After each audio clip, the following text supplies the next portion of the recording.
السلام عليكم.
الحمد لله.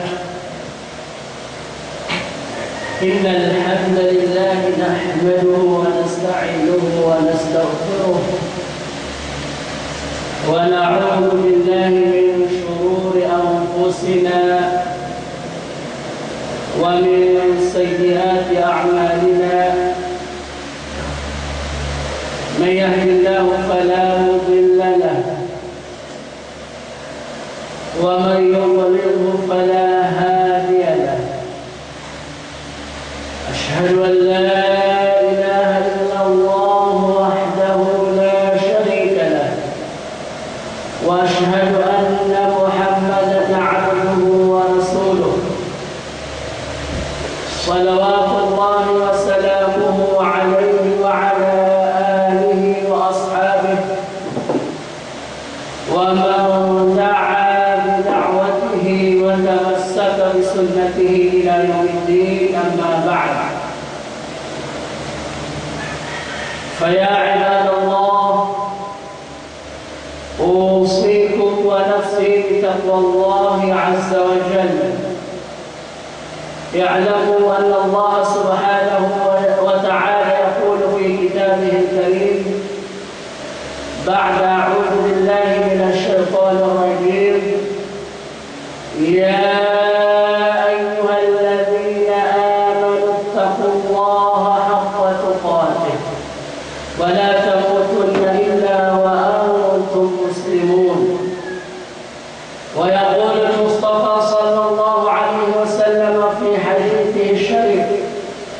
اتق الله حيثما كنت وأتبع السيئة الحسنة تمحها وخالق الناس بخلق حسن.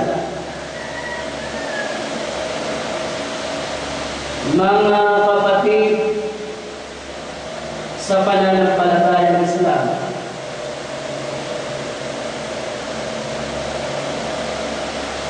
ang Islam o ang ating relihiyong Islam ay ang relihiyon na si Allah subhanahu wa ta'ala mismo ang pumili para sa atin. Ito ang relihiyong dala-dala ng lahat ng mga propitang isinugo, lahat ng mga propita at sugo na ipinadala ni Allah subhanahu wa ta'ala. Ito ho ay nangangahulugan ng kumplitong pagsuko o pagpapasakop sa kalooban ni Allah subhanahu wa ta'ala. At ito ay mangyayari sa pamamagitan ng pagsunod sa kanyang mga ipinag-utos at pag-iwas mula sa kanyang mga ipinagbabawal. Ginawang ganap ni Allah subhanahu wa ta'ala, mga kapatid sa pananampalatayang Islam, ang ating relihiyon. Ganap at kumplitong kaparaanan ng pamumuhay ng tao dito sa mundo. Ibig sabihin, lahat ng aspekto ng buhay ng tao dito sa daigdig ay mayroon pong kaparaanan itinakda ang Islam para. Mayroon pong kaparaanan ipinalaga si Allah subhanahu wa ta'ala para doon. Para sa anumang aspekto ng ating pamumuhay dito sa daigdig. Kaya naman, wala nang tatanggapin kaparaanan si Allah subhanahu wa ta'ala kahit pa ito'y sa tingin ng bawat isa o sa tingin ng taong gumagawa nun ay mabuti o maganda.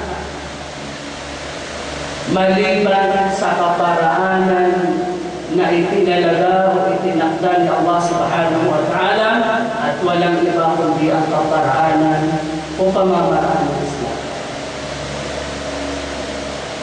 Mga kapatid sa pananampalatayang Islam, ang mga pinanganak na Muslim,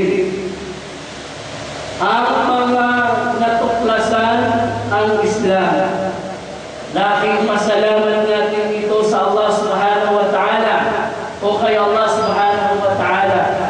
Bakit? Binanggit natin na ito ho ay relihiyong si Allah subhanahu wa ta'ala mismo ang pumili nito. Inna ad-dina 'inda Allahi al-Islam. Tunay na ang relihiyon sagana kay Allah subhanahu wa ta'ala ay ang Islam lamang. Kaya naman, sa isang ayat sinabi, وَمَنْ يَبْتَغِ غَيْرَ الْإِسْلَامَ دِينًا فَلَنْ يُقْبَلَ مِنْهُ وَهُوَ فِي الْآخِرَةِ مِنَ الْخَاسِرِينَ. Sinumang maghanap na kaparaanan, daan, maliban sa kaparaanan ng Islam, hindi ito tatanggapin mula sa kanya. At pagdating niya sa kanilang buhay, isa mo siya sa mga talunan. Mga kapatid sa pananampalatayang Islam, huwa sabaqul muslimin min qabl. Siya mismo ang nagpangalan, tumawag sa atin bilang Muslim. Hindi natin tinawag ang ating mga sarili bilang Muslim. Hindi natin tinawag ang ating reliyon bilang Islam, kundi si Allah subhanahu wa ta'ala ang tumawag sa atin sa pamamagitan ng relihiyong ito, sa pamamagitan ng pangalan ng isang mananampalataya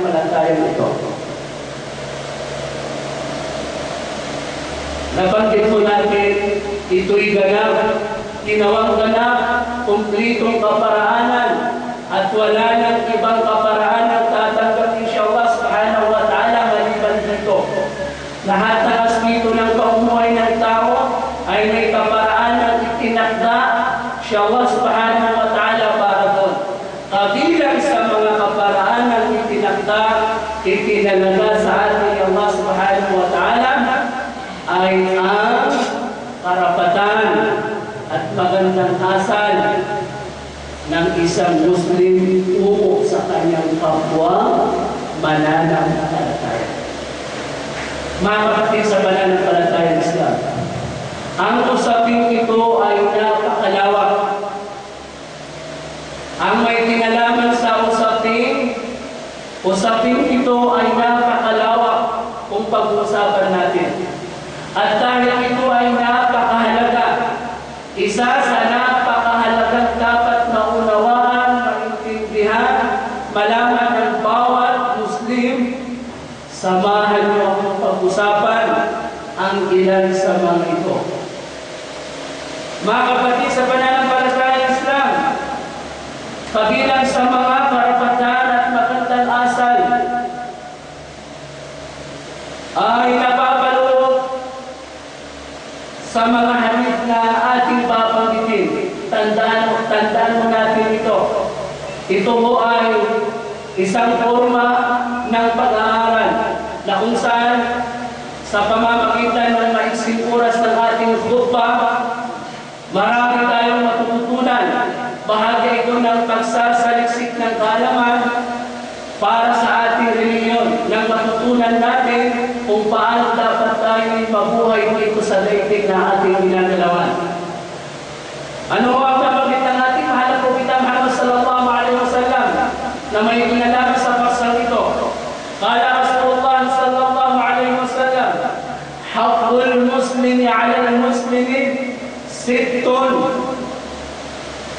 Awalan, idza laqitahu fasallim alayhi, wa idza da'aka fa'ajibhu, wa idza istansahaka fansah lahu, wa idza 'atasa fahamdallaha fashammithu, wa idza marida fa'udhu, wa idza mata fa'atbi'hu. Rawahu Muslim. Sinabi ng sugo ni Allah subhanahu wa ta'ala, sumakanya nawa ang pagpapalang kapayapaan. Walang ibang kundi ang ating mahal na Propeta Muhammad sallallahu alaihi wasallam. Ang karapatan ng isang Muslim, ang karapatan ng isang Muslim, isang mananampalataya sa kanyang kapwa Muslim, kapwa mananampalataya ay anim. Tandaan mo natin ito, karapatan ito. Ibig sabihin, kapag sinabing karapatan at hindi ka tumupon, hindi mo siya ipinagkaloob sa nagmamayari, pagdating natin sa kabilang buhay, o pwede po niya itong singilin sa'yo. Ano itong mga karapatan? Anim. Kabilang pala nito. Una, kapag nakatagpo mo siya, kapag nakatagpo mo ang isang mananampalataya o isang Muslim, kapatid mong Muslim, pasallim alayhi, batiin mo siya. Anong pagbati? Assalamu alaikum. Kasabay ng pagbati sa kanya ay ang musafaha. Ano mo ang musafaha? Pakikipagkamayan. Makikipagkamayan ka sa kanya, at kasabay nito ay ang pagbati na Assalamu alaikum. At ikaw ay sasagot, wa alaikumus salam. At para maging ganap ang gantimpalang tataglay nyo, matatanggap ninyo sa pagpapatian nyo ng salam, sumayo ang kapayapaan at sumayo rin ang kapayapaan. Isama mo yung wa rahmatullahi wa barakatuh. Assalamu alaikum wa rahmatullahi wa barakatuh. Yun ang Allah, فَإِذَا حُيِّيتُمْ فَحَيُّوا بِأَحْسَنِ مِنْهَا أَوْ رُدُّوهَا. Kapag kayo ay pinati, ito po ay nangyari sa panahon ng ating mahal na Propeta Muhammad sallallahu alaihi wasallam. Binati siya ng assalamu alaikum, sumagot po siya ng wa alaikumussalam wa rahmatullah wa barakatuh. Sumainyo nawa ang kapayapaan, sumagot si Propeta Muhammad sallallahu alaihi wasallam ng sumainyo rin ang kapayapaan at ang habag at ang pagpapala ni Allah subhanahu wa ta'ala. Ang assalamu alaikum, ika sa sinabi ng ating mahal na Propeta Muhammad sallallahu alaihi wasallam, 10 hasana. Wa rahmatullah, 20 hasana.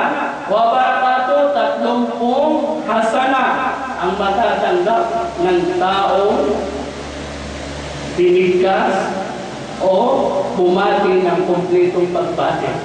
Kapag pinati kayo, sabi ni Allah, bumati kayo ng mas higit doon. Kaya kapag sinabihan ka ng assalamu alaikum, ang mas higit doon ay wa rahmatullahi wa barakatuh. Sasamahan mo siya ng wa rahmatullahi wa barakatuh. Mga kapatid sa pananampalataya ng Islam. Pangalawa, habang ating pinag-usapan ito, ay tanungin kita ng ating mga sarili kung ito ba ay napapractice natin. Ito ba ay nasusunod natin o nagagawa natin o naisasagawa natin sa day-to-day, pang-araw-araw na pamumuhay natin. Isipin mo natin, ilang beses ka nakatakbo ng isang Muslim at ilang beses mo na isagawa ang pagbati ito. Karapatan ito sa iyo ng kapwa mo Muslim. So kung ilang beses ka nakatakbo ng Muslim at hindi mo ito, hindi ka bumati, ganun din karami ang karapatan na hindi mo ito, hindi mo na isagawa na maaaring singilin sa iyo pagdating sa kanilang buhay. Mga kapatid sa pananampalataya ng Islam, to the extent na sabihin ng ating mahal na Propeta Muhammad sallallahu alaihi wasallam, "Man bada bil kalam qabla salam fala tujibu." Sino mang maunang magsalita at hindi nauna ang pagbibigay ng salam, huwag ninyong sasagutin. Ibig sabihin, kung may kapatid kang nakita ka, siyang nakakita sa'yo, tapos tinawag kayo, brother, kumusta? Huwag kang sasagot, sabi ng Propeta Muhammad sallallahu alaihi wasallam. Dapat ang unahin niya, assalamu alaikum, brother. Yung dapat, ayon sa sinabi ng ating mahal na Propeta Muhammad sallallahu alaihi wasallam. Pangalawa, kapag inimbitahan ka niya, tumugon ka. Brother, inimbitahan kita sa kasal, karapatan ko sa iyo, dumalo. Brother, inimbitahan kita sa akika, karapatan ko sa iyo, dumalo. Brother, inimbitahan kita sa isang walima, karapatan ko sa iyo, dumalo. At kapag hindi ka dumalo, ikaw ay nagkasala. Faman lam yujib ad-da'wata faqad 'asa Allah. Sino mang hindi tumugon sa isang pag-iimbita, siya'y tunay na nagkasala kay Allah subhanahu wa ta'ala. Pangatlo, kapag hindi ang kanya ng payo, payuhan mo. Brother, payuhan mo ako, gusto kong mag-asawa. Payuhan mo siya ayon sa magpapalakas ng kanyang loob, ayon sa turo ng Islam. Brother, gusto kong gawin ito. Payuhan mo siya. Karapatan niya, payuhan mo siya tungkol sa kanyang binabalak o daan na gusto niyang tahakin, na itataputin niya sa pagsunod sa kautusan ni Allah at pag-iwas mula sa kanyang mga pinagbabawal ng matahon niyang tagumpay dito sa daigdig, higit sa lahat ay sa kabilang buhay. Pang-apat, kapag napapahin siya at sinambit niya ang pagpuri kay Allah, napapahin siya at sinabi niya ang katagang alhamdulillah. Ito ang sasabihin natin. Kapag napapahim tayo, ano sasabihin natin? Alhamdulillah. Si Propeta Muhammad sallallahu alaihi wasallam, sa tuwing siya po ay napapabahin ang kanyang ginagawa, tinatakpan ang kanyang bibig at hindi sobrang pinapakawala ang kanyang boses, kundi pinipigilan niya yung lakas ng kanyang boses. Yun po ang Islam. Tatakpan mo ng tanyo ang iyong bibig at ipigilan yung lakas, hindi yung papakawalan mo.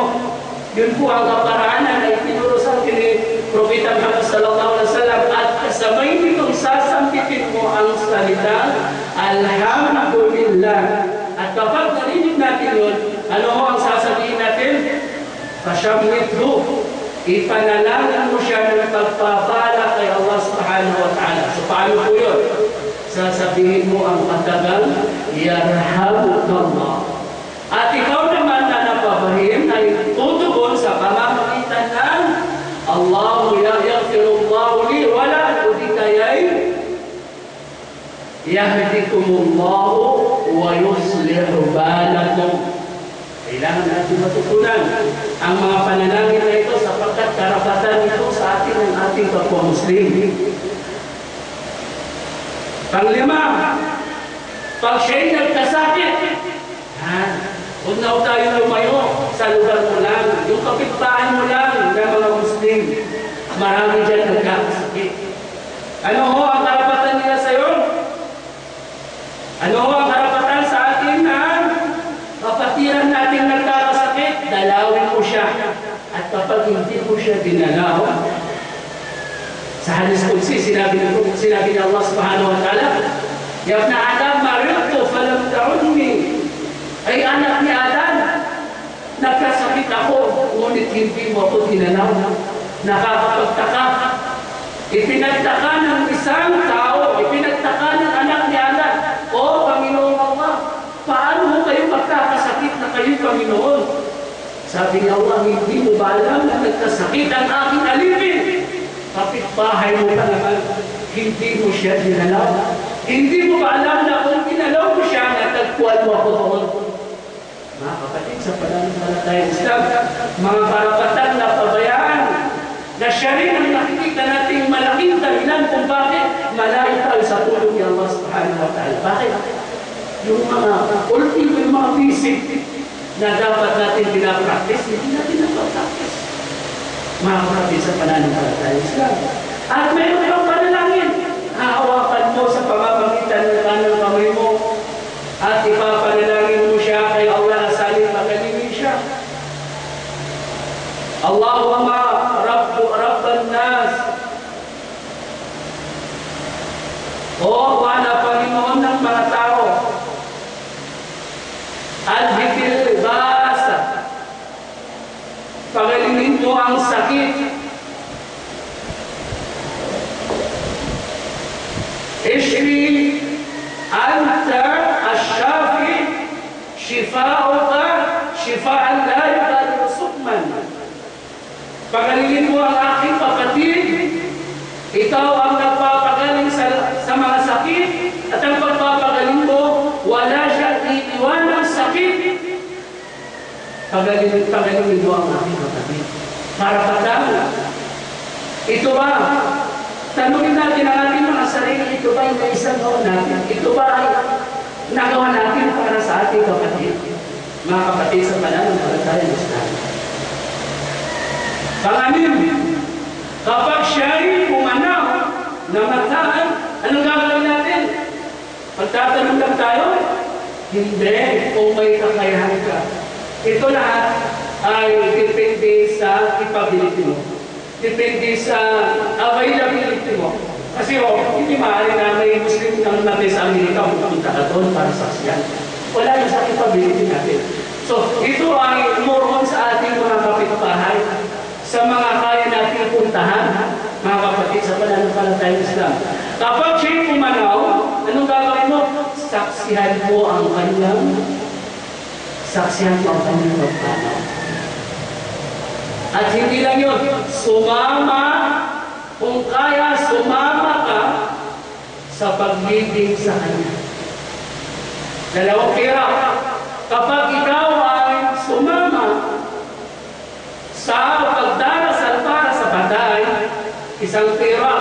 sabi ni Propeta Muhammad. At kapag ikaw ay sumama sa pag-ibig sa Kanya, pangalawang hirap, nagtanong yung mga sahaba, ridwanullahi alaihim, Ya Rasulullah, ano ang ibig sabihin ng hirap? Sabi ni Propeta Muhammad sallallahu alaihi wasallam, ito ay katulad ng bundok na napakalaki. Kabundok na kaputihan na ipagkakaloob sa iyo ng Allah subhanahu wa ta'ala.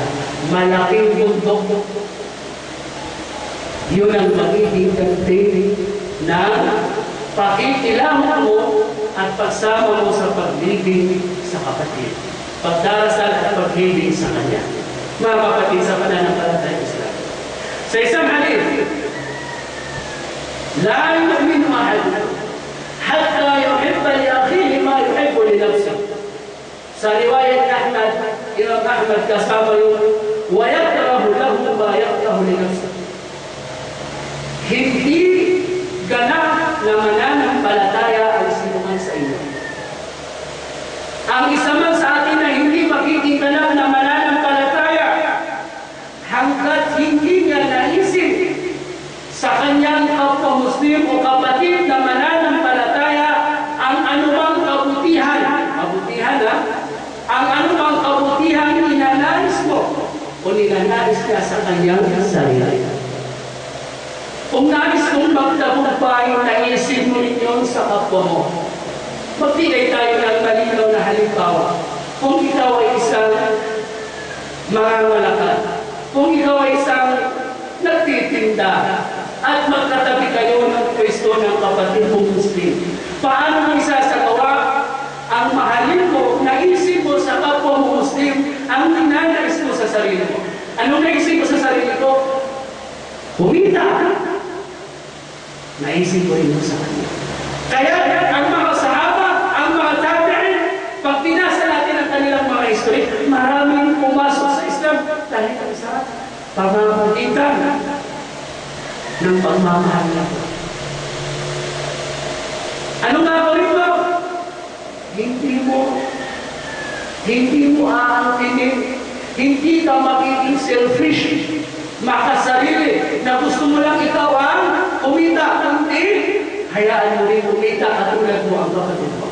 Kung nakita mo ikaw lang ang nakakabinta, hayaan mo kiri-kiri yung ikaw yung mamimili sa kanya. Doon na mag-ibig. Kung ang paninda mo ay patok sa masa, patok sa mga tao, i-guide mo siya. Hindi sa sarili, ibigay mo sa kanya. Maling pagkakit yun, hindi i-guide mo siya. Kapatid, sa baklaran ito mabibili. O di kaya next week pupunta ako doon kung gusto mong sumama para makapamili tayo ng ganito. Nang tangkilikin din ang mga binibinta mo, sumama ka sa akin. Ganun, hindi mo ibibigay sa kanila na binta mo. I-guide mo siya kung paano nakamit ang bagay. Yun ang pagmamahal ng katulad ng pagmamahal sa kapwa. Hindi mo papasok ka sa paraiso at hindi ka papasok na hindi siya makapasok. Kundi kung paano mo nakamit ang pagpapalat habang ni Allah na siyang naging dahilan ng pagpasok sa paraiso, i-guide mo siya doon para makamit mo yun. Yun ang pagmamahal na tinutukoy dito. Wayakrahu lahu ma yakrahu li nafsihi. At namumuhian niya sa kanyang kapwa o kapatid ang anumang kasamaan na kinamumuhian niya sa kanyang sarili. Hindi yung pagdating sa kasamaang palad ay ilalagdag mo yung kapatid mo. Iniiwan mo sa iyo ang kapatid mo. No, ang kasiraan niya ay kasiraan mo. Ang kabutihan mo ay kabutihan mo. Sa palagay mo natin, kung ito ay nananaytay sa pagpagitan ng mga Muslim, kinakaharap pa kaya natin ang ganitong problema nangyayari sa pagpagitan natin. Napalayo tayo sa puro ng Islam. Ultimo yung mga basic na mga turo, napalayo tayo. Kaya hindi dumadataan sa atin ang tulong niya Allah subhanahu wa ta'ala. Sa isang hadith, bakit ganito dapat ang isang Muslim? Bakit ganito dapat ang lagay ng isang Muslim sa kanyang kapwa? Ang sagot ay ang mga ilang hadith na babanggitin natin. Sinabi ng ating mahal na Propeta Muhammad sallallahu alaihi wasallam, "Mathalul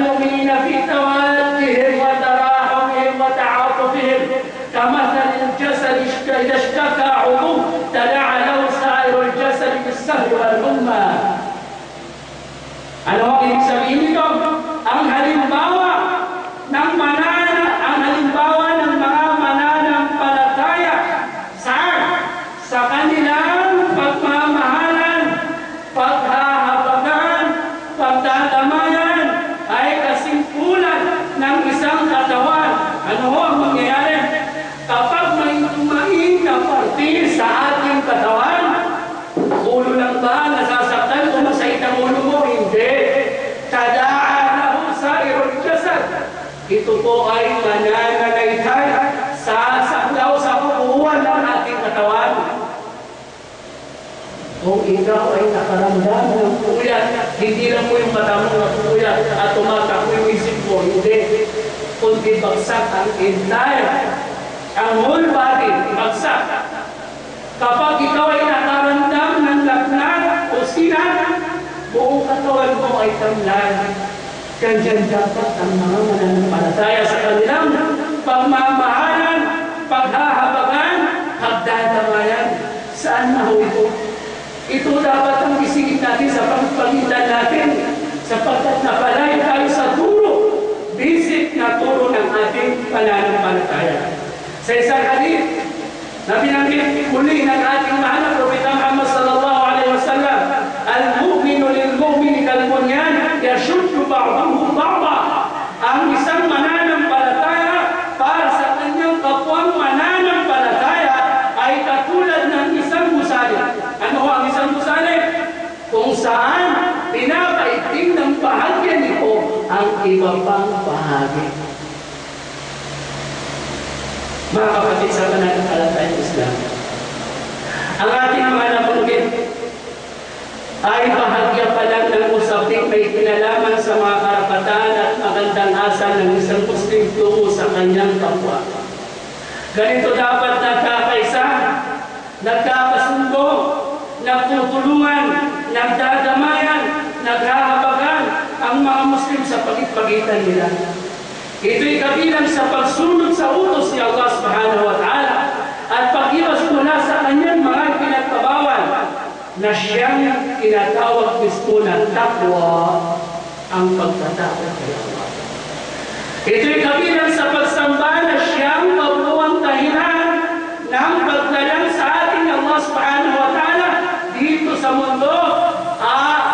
mundo na ating tinagalawan. At kung hindi lang yun, hindi sana tayo nakakakilos o nabubuhay dito sa mundo.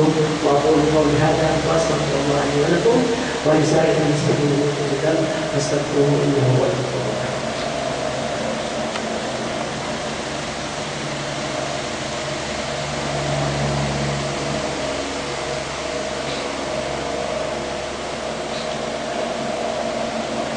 Alhamdulillah.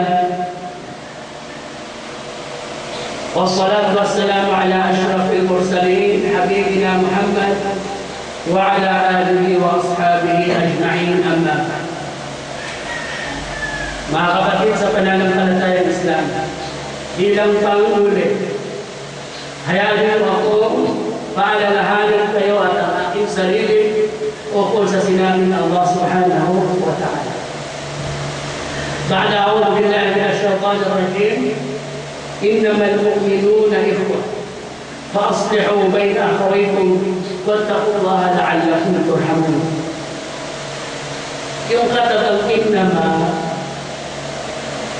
na kung saan nagsimula ang aya o talata na yun ay ginagamit ito sa wikang Arabic bilang adatul hasr. Sa kabuuan, ito'y nangangahulugan sa English ng only. Kaya isulit sa Tagalog ay lamang. Dineclare ni Allah subhanahu wa ta'ala na hindi ang kapatid mo sa mga magulang mo ang tunay mong kapatid mo lang sa buko. Sino ang tunay at totoong kapatid mo?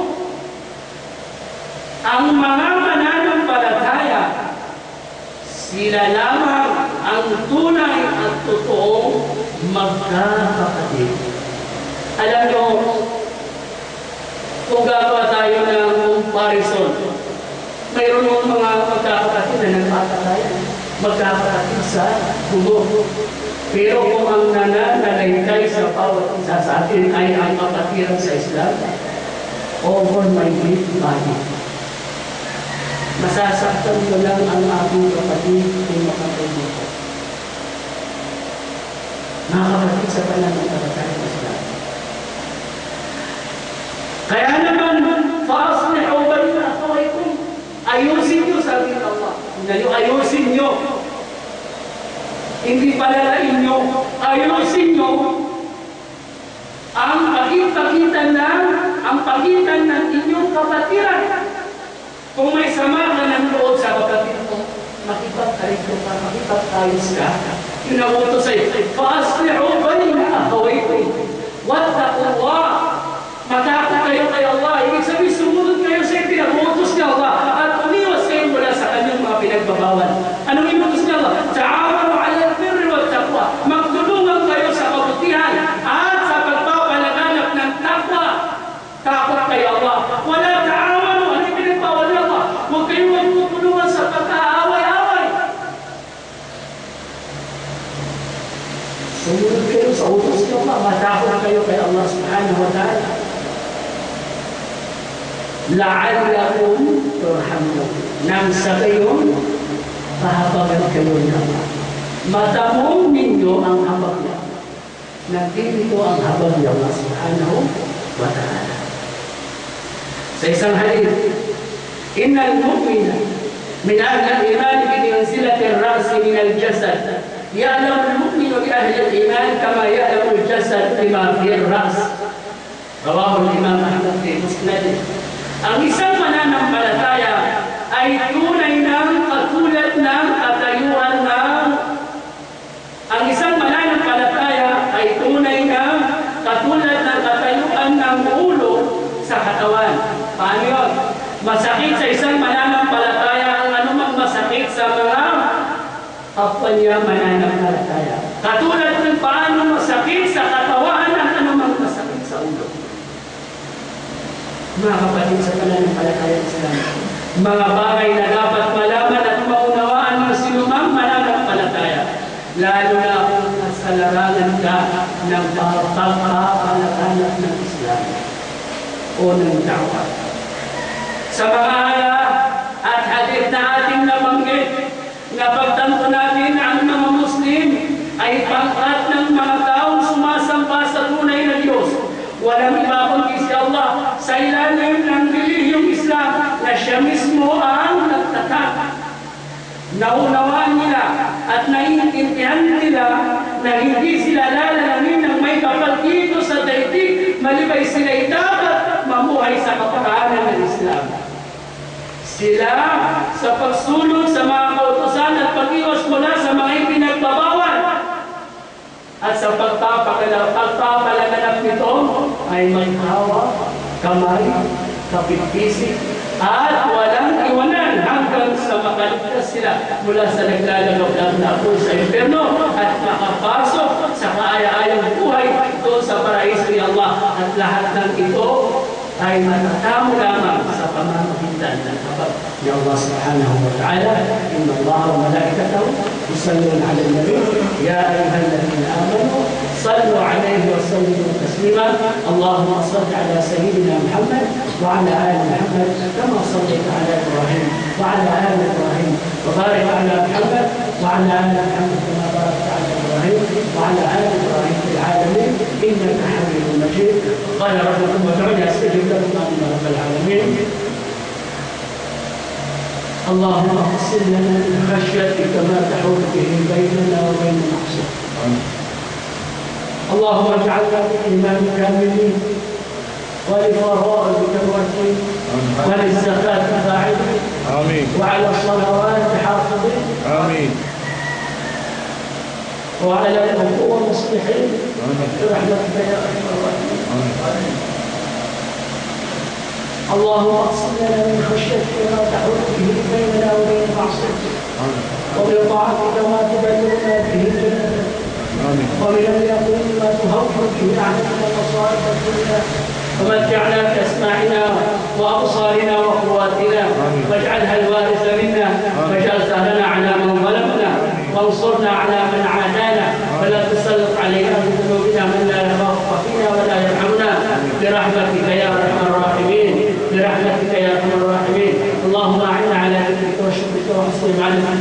اللهم أعنا على ذكرك وشكرك وحسن عبادتك. اللهم أعنا على ذكرك وشكرك وحسن عبادتك. سبحان ربك رب العزة عما يصفون وسلام على المرسلين والحمد لله رب العالمين. أقيموا الصلاة إن الصلاة تنهى عن الفحشاء والمنكر ولذكر الله أكبر والله يعلم ما تصنعون.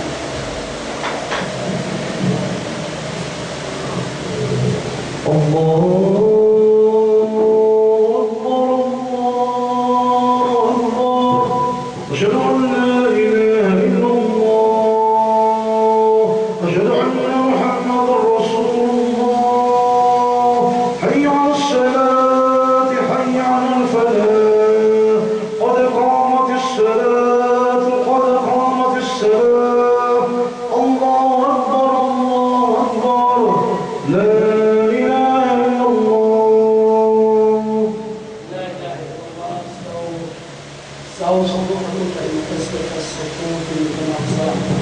واعتدلوا رحمكم الله.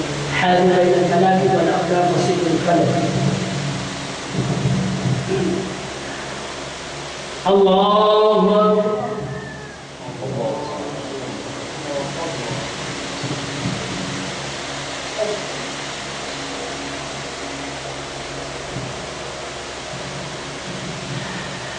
الحمد لله رب العالمين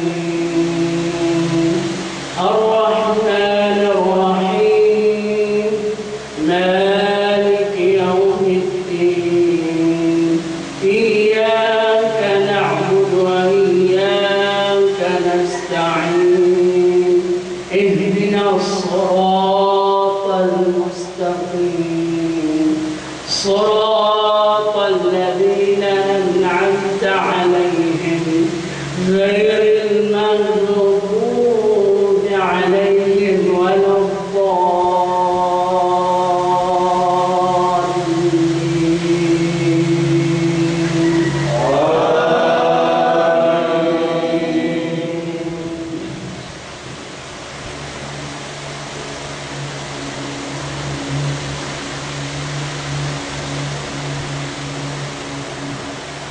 والعصر إن الإنسان لفي خسر إلا الذين آمنوا وعملوا الصالحات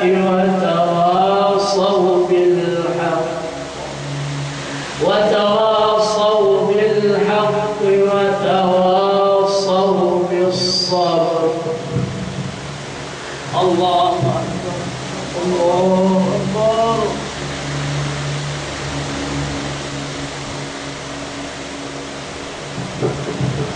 سمع الله لمن حمده ربنا ولك الحمد. الله أكبر الله أكبر الله أكبر الله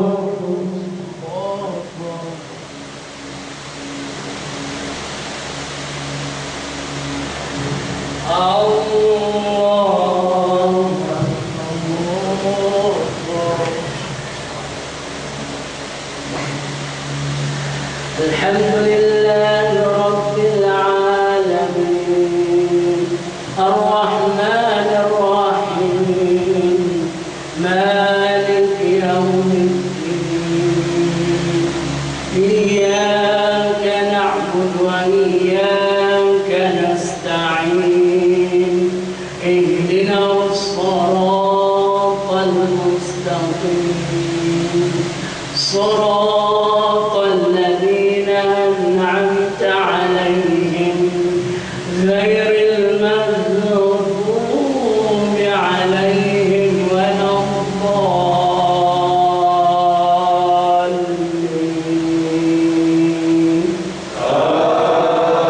آمين.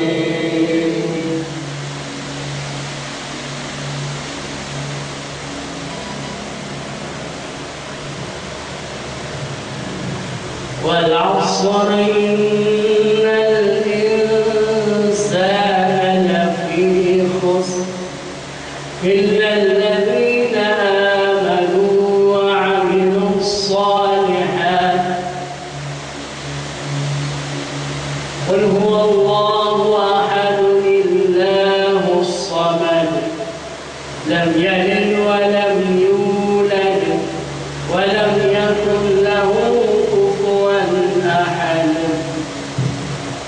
Allah.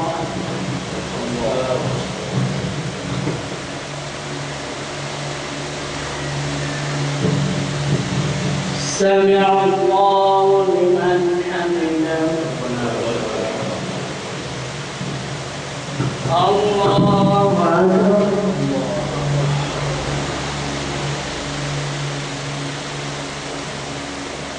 الله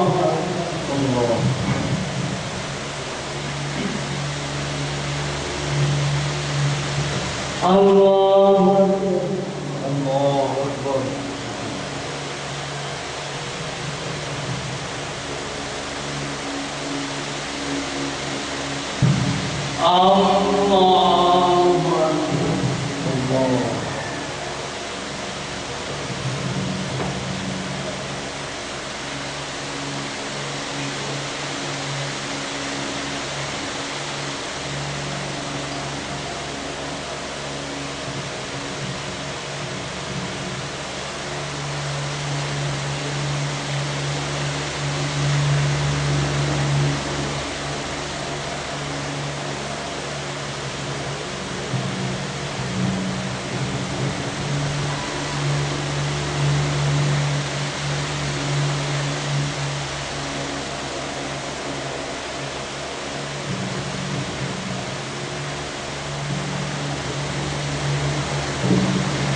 السلام عليكم ورحمة الله.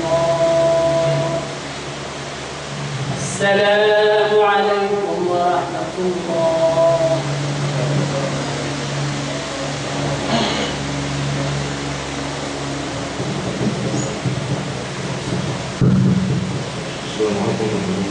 وبركاته.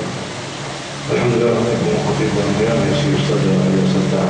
Announcement lang po, simula po bukas or Sunday muna, ay tuloy-tuloy po yung pag-aaral natin sa Quran memorization. Kagayon pa nga, welcome po ito sa mga kahit marunong ng magbasa. Kasi pati tajwid ay isasama na po natin. It will be conducted by Ustaz Muhammad Adam. Okay, so welcome po sa lahat. No, yung gustong matutong magbasa, yung marunong ng magbasa, yung gustong mag-memorize ng Quran sa tajwid. So, welcome po. Every Sunday po yan, alas 10 po ng umaga. Wala din lang tayong gagawin. Libre naman po ito. Ay 2 oras lang naman po yung paglalaan para matulungan po natin ang pinagawin. At of course, every Saturday, simula tomorrow, ay yung pag-aaral po sa akida, sa comparative religion, ay pasisimulan po natin muli upang matutunan po natin yung pamamaraan ng pagdadaawa. Paano natin ang sasabi na siya ang tunay na Diyos, ang pangalan ng Diyos ay Allah. Paano natin masasabi na sa Islam ang kaligtasan, kailangan ng reliyon, kailangan ng Islam, at marami pang mga bagay. Yung akida po natin, sino si Allah, nasaan si Allah, yan po yung mga matututunan po natin. Every Saturday din po yan, ganap na alauna ng hapon, tapos po ng loob. Onwards na po yun. No? So Saturday, Sunday, ay may pag-aaral po, libreng pag-aaral dito sa Masjid Al-Quran, at yan din po sa baba, sa Ape, sa Pamagwakera, sa